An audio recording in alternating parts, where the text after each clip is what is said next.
I thought my best friend was trying to steal my girlfriend. The three of us had known each other since high school. My friend Jake and I were practically brothers, and when I started dating Emma, they got along really well. At first, I was happy about it, but over time, well, things started bothering me. Jake would text her all the time. Whenever we hung out, they always seemed to have inside jokes I didn't understand. Sometimes I'd catch them laughing about something, and the conversation would suddenly stop when I walked over. I tried to tell myself I was being paranoid, but the feeling never went away. Then one night, I accidentally saw a message pop up on Jake's phone while he was in the bathroom. It was from Emma. The message said, "Don't tell him yet."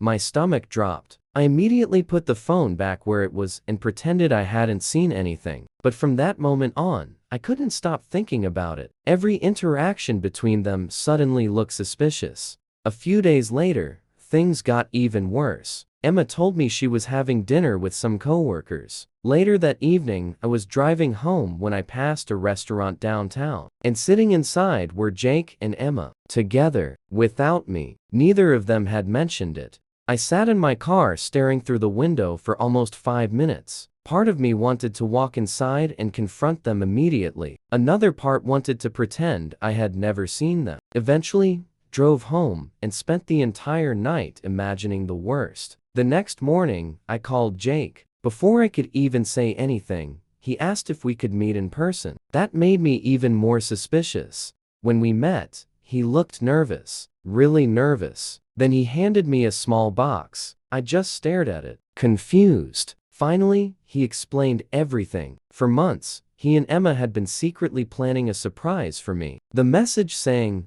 "Don't tell him yet," wasn't about a relationship. It was about the box. Inside was a watch that had belonged to my grandfather. A watch I thought had been lost years earlier after my grandfather passed away. Jake had spent months tracking it down through collectors after hearing me talk about it. Emma had been helping him organize everything. The dinner I saw wasn't a date. They were meeting the seller. And suddenly, every suspicious thing I had noticed over the previous months made sense. The inside jokes were about keeping the surprise hidden. The constant texting was planning. The secret meetings were arrangements. I remember feeling relieved for about 3 seconds, then completely embarrassed. Because while they had spent months trying to do something nice for me, I had spent months convincing myself they were betraying me.